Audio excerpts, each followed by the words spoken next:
లూకాసు వార్త 19వ అధ్యాయము 41, 42 వచనాలు చదువుతూ ఉన్నాం. ఆయన ఆ పట్టణమునకు సమీపించినప్పుడు దానిని చూచి దాని విషయమై ఏడ్చి, నీవును ఈ నీ దినమందైనను సమాధాన సంబంధమైన సంగతులు తెలుసుకుంటే నీకు ఎంతో మేలు, కానీ ఇప్పుడు అవి నీ కన్నులకు మరుగు చేయబడ్డాయి.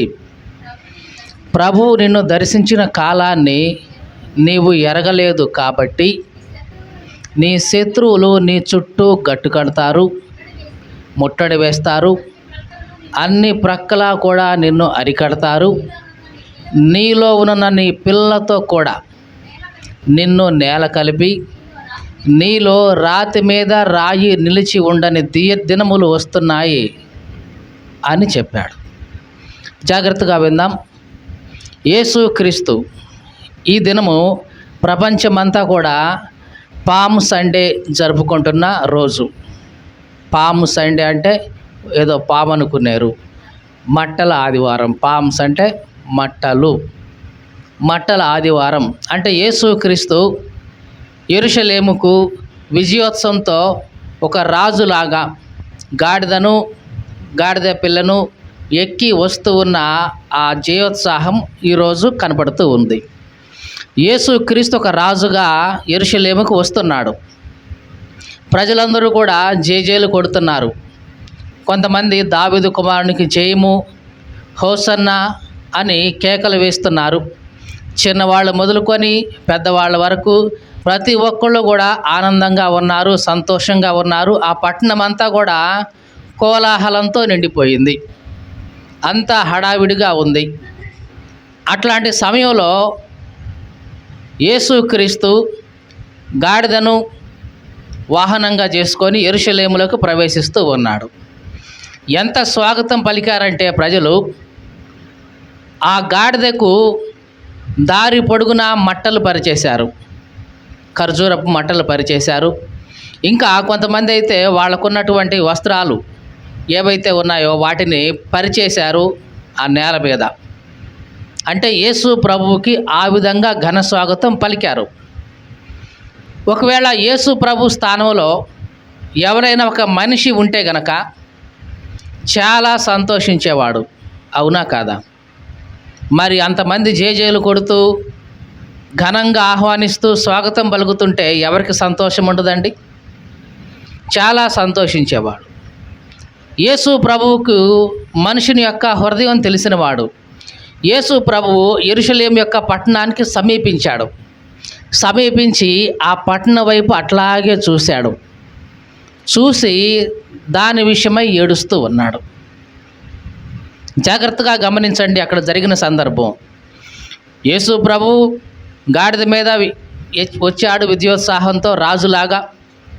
ప్రజలందరూ కూడా జై జై అంటున్నారు, హోసన్నా హోసన్నా అంటున్నారు. దావీదు కుమారునికి జయము జయమని కేకలేస్తున్నారు. చిన్నవాళ్ళు మొదలుకొని పెద్దవాళ్ళ వరకు అందరూ కూడా కేకలేస్తున్నారు. ఆ సమయంలో యేసు ప్రభు ఏం చేయాలి? చాలా సంతోషించాలి. నాకు ఇంత స్వాగతం పలికారు, నన్ను ఇంతగా రిసీవ్ చేసుకున్నారు అని సంతోషించాల్సిన యేసు ప్రభు ఏం చేస్తున్నాడంటే ఆ పట్టణాన్ని సమీపించగానే దాన్ని చూచి దాని విషయమై ఏడ్చాడు. అందరూ సంతోషిస్తున్నారు, కానీ యేసు ప్రభు ఏం చేస్తున్నాడు? ఆ పట్టణాన్ని చూసి ఏడుస్తూ ఉన్నాడు. ఎందుకంటే ఆ ముందు ఆ పట్టణానికి జరగబోయే నాశనాన్ని యేసు ప్రభు ముందే చూసి ఏడుస్తున్నాడు.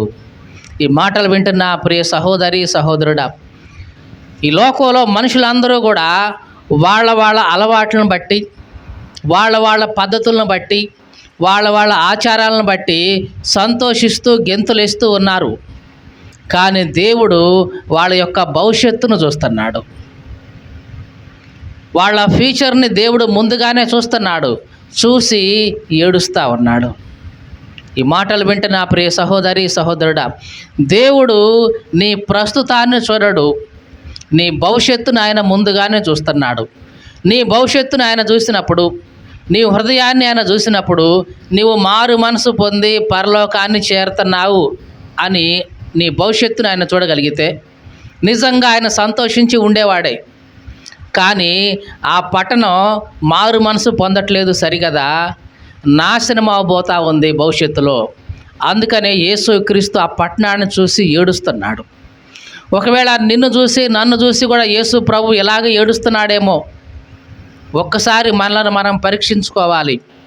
నీ మారు మనసు పొందని జీవితాన్ని బట్టి, మార్పు లేని నీ హృదయాన్ని బట్టి, పాపాన్ని విడిచిపెట్టలేని నీ హృదయ కాఠిన్యాన్ని బట్టి, ఆచార సంబంధమైన సాంప్రదాయాలను వదిలిపెట్టి నిజమైన భక్తి జీవితంలోకి రాలినటువంటి నీ కఠినత్వాన్ని బట్టి దేవుడు ఒకవేళ ఏడుస్తున్నాడేమో నీ భవిష్యత్తును చూసి. అయ్యో నా బిడ్డ భవిష్యత్తులో నరకం పాలవుతుందే, అయ్యో నా బిడ్డ అనవసరంగా నరకాగ్నిలో పడబోతా ఉందే అని ప్రభువు ఒకవేళ నిన్ను చూసి ఏడుస్తూ ఉన్నాడేమో ఒక్కసారి మనలను మనం పరీక్షించుకోవాలి. చూద్దాం, మనం చదివిన వాక్య భాగంలోనికి వద్దాం. లూకాసు వార్త 19వ అధ్యాయం 41 నుండి చదువుతున్నాం. ఆయన ఆ పట్టణమునకు సమీపించినప్పుడు దానిని చూచి దాని విషయమై ఏడ్చాడు.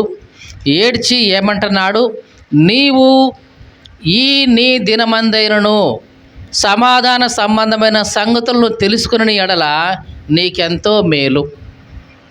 ఏమంటున్నాడు? ఆ పట్టణం అంతటితో కలిపి జాగ్రత్తగా చూడండి. యేసు ప్రభు విలపిస్తూ ఉంది. ఆ పట్టణం యొక్క గోడలు, బిల్డింగులు, గోపురాలు వీటిని చూసి కాదు, అవి ఉపయోగం లేదు. ఆ పట్టణాన్ని చూసి అన్నప్పుడు ఆ పట్టణంలో ఉన్నటువంటి ప్రజలను చూసి, ఇది యేసు ప్రభు యొక్క ఉద్దేశం. మీకు అర్థమైందండి? ఆ పట్టణాన్ని చూసి అంటే ఆ పట్టణంలో ఉన్న ఇళ్ళు, బిల్డింగులు, గోపురాలు, మందిరాలు ఇవి నేలకూల్చబడతాయి అనే ఉద్దేశంతో కాదు ప్రభు ఏడ్చేది. ఆ పట్టణంలో ఉన్న ప్రజలు పొందబోయే ఆ తీర్పును చూసి, వాళ్ళు పొందబోయే ఆ శిక్షను చూసి యేసు ప్రభు ముందుగానే ఏడుస్తూ ఉన్నాడు. ఏమి జరగబోతుందో దానికి అంటే, ఇప్పుడు ప్రజలు యేసు ప్రభువుని ఘనంగా ఆహ్వానిస్తూ హోసన్నా హోసన్నా, జయము జయము, దావీదు కుమారునికి జయము, ప్రభు పేరిట వచ్చే రాజు స్తుతించబడును గాక అని కేకలు వేశారా?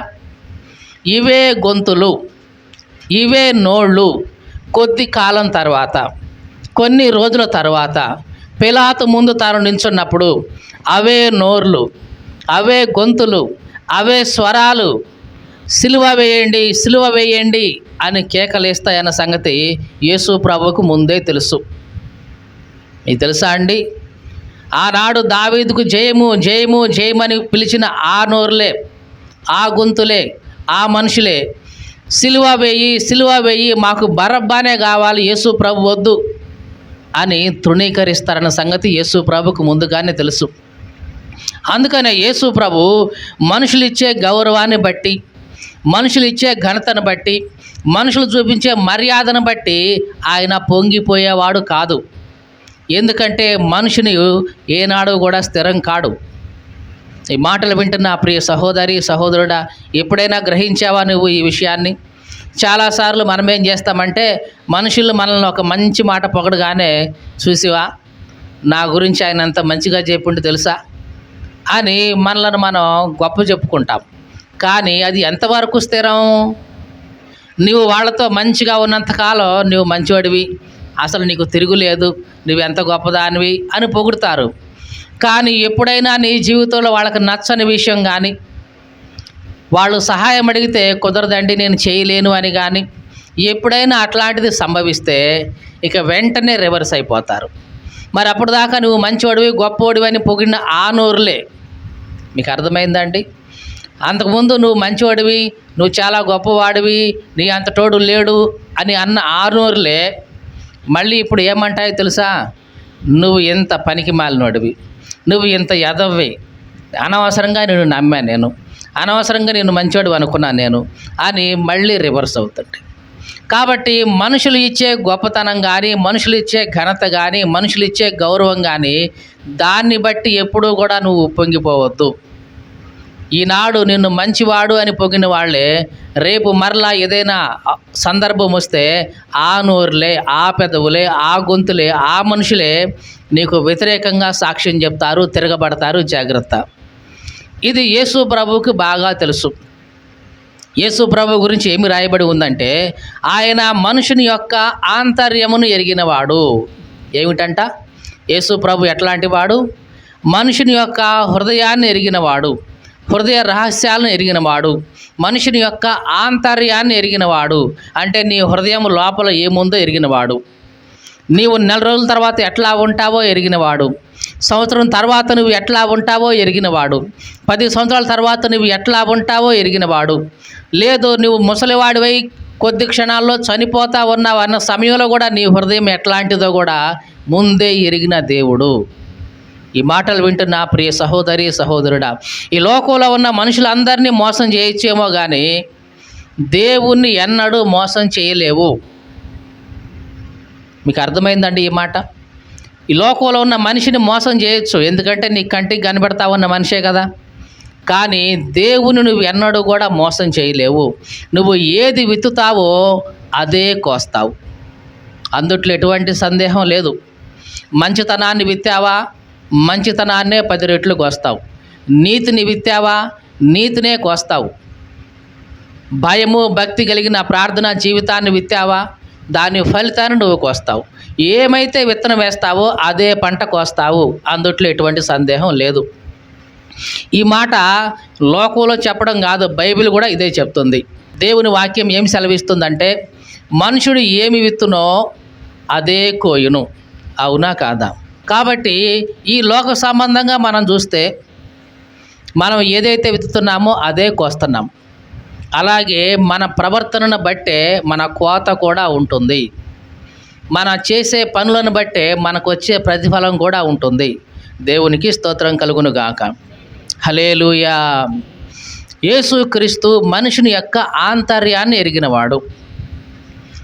అందుకోసమే యేసుక్రీస్తు యెరూషలేములోకి విజయోత్సాహంతో ప్రవేశించిన అక్కడ ఉన్న వాళ్ళ హృదయాలను చూసి, అక్కడ వాళ్ళు చేయబోయే సంఘటనలను చూసి, భవిష్యత్తులో వారు తనకు వ్యతిరేకంగా వేస్తున్న కేకలన్నిటినీ కూడా యేసు ప్రభు ముందుగానే చూసి, వాళ్ళందరినీ చూసినప్పుడు యేసు ప్రభు ఏడుస్తూ ఉన్నాడు.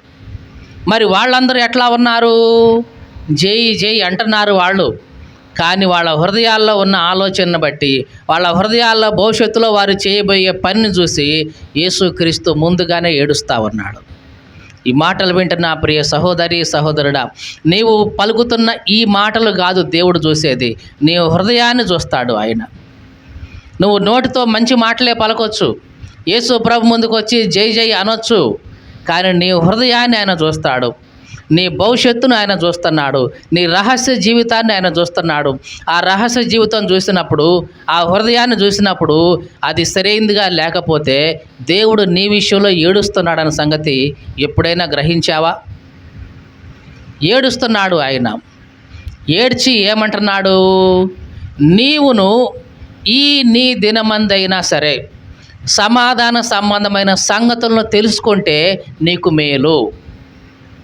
ఏమంటున్నాడు? నీవైనా సరే ఈ దినమందైనా సరే, ఈ దినం అంటే ఈ నీ దినమందు అంటున్నాడు. అంటే యేసుక్రీస్తు ఆ పట్టణాన్ని సమీపించినప్పుడు ఆ పట్టణానికి ఒక దినం అనేది కేటాయించాడు దేవుడు. నా మాటలు నీకు వినబడుతున్నాయి, నేను నిన్ను దర్శించిన కాలం ఇది, ఎప్పటికైనా నువ్వు తెలుసుకో, మారు మనసు పొందు, నీ జీవితాన్ని మార్చుకో, అప్పుడు నేను సంతోషిస్తా. నేను సంతోషిస్తే ఇదిగో నీవు క్షేమంగా ఉంటావు, ఈ లోకంలో క్షేమంగా ఉంటావు, చనిపోయిన తర్వాత పరలోకంలో కూడా నువ్వు క్షేమాన్ని అనుభవిస్తావు. దేవునికి స్తోత్రం కలుగును గాక. హల్లెలూయా. కాబట్టి మనలను మనం పరీక్షించుకుందాం. మనుషుల్ని మనం మోసం చేయొచ్చేమో, కానీ దేవుణ్ణి మాత్రం ఎన్నడూ మోసం చేయలేం. ఆయన మన హృదయాన్ని చూసేవాడు, మన భవిష్యత్తును చూసేవాడు. కాబట్టి మన భవిష్యత్తును దేవుడు చూసినప్పుడు, మన హృదయాన్ని దేవుడు చూసినప్పుడు ఆయన సంతోషించగలిగి ఉండాలి. ఎట్లా ఉండాలి చెప్పండి? ఎట్లా ఉండాలి? దేవుడు మన హృదయాన్ని చూసినప్పుడు ఆయనకు సంతోషం కలగాలి. ఇదిగో ఈ నా బిడ్డ, మారు మనసు పొందిన బిడ్డ, పాపం నుంచి విడుదల పొందింది, దుష్టత్వం నుంచి బయటకు వచ్చేసింది. ఇదిగో నేను తప్ప ఇదిగో ప్రాముఖ్యమైనదేది నా బిడ్డకు లేదు, నా బిడ్డకు నేనంటేనే ఇష్టం అని దేవుడు నీ హృదయాన్ని చూసి సంతోషించగలగాలి. దేవుడు మన యందు ఆనందిస్తే గనక తప్పనిసరిగా మనలను ఆ దేశంలో ప్రవేశపెడతాడు అని ఆనాడు యెహోషువ చెప్పాడు. తెలుసా అండి, కాలేబు యెహోషువ మొత్తాన్ని వీళ్ళిద్దరితో పాటు 10 మందిని కానాను వేగు చూడడానికి పంపించాడు మోషే. ఎంతమందిని? 12 మందిని పంపిస్తే 10 మంది వచ్చారు. అయ్యా, మేము ఆ దేశాన్ని చూసాం, మంచి దేశం, పాలు తేనెలు ప్రవహించే దేశం, దాంట్లో ఉన్న ద్రాక్ష గెలలు ఒక్కొక్కటి ఎంత ఉందో తెలుసా అండి, ఇదిగో చూడండి అని ఒక ద్రాక్ష గెల చూపించారు. ఒక్క ద్రాక్ష గెలనే మధ్యలో దండ వేసి 2 మోసుకొచ్చారు. తెలుసా, కానాను దేశంలో పండే పంట అంత బాగా ఉంది. ద్రాక్ష గెల ఒకటే, మనమైతే ఏం చేస్తాం, చేత్తో తీసి పక్కనేస్తాం, ఎందుకంటే ఇక్కడ పండించే ద్రాక్షాలు అంతే. కానీ అక్కడ ఒక్క ద్రాక్ష గెలని 2 మోయలేక కర్ర మధ్యలో దూర్చేసి ఆ భుజాన్ని ఒకడు ఈ భుజాన్ని ఒకడు వేసుకొని వచ్చారనమాట. అంత బలమైన గెలలు పండేవి ద్రాక్ష తోటకి. అట్లాగా పాలు తేనెలు ప్రవహించే దేశమయ్యా అది.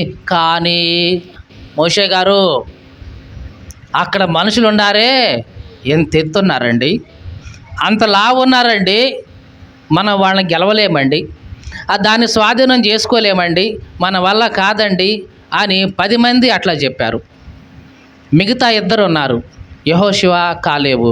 వీళ్ళు అన్నారు, వాళ్ళు ఎట్లాంటి వాళ్ళైతే మనకేంటి, మన దేవుడు మన పక్షాన ఉన్నాడు. అర్థమైంది వాళ్ళు చెప్పిన మాట.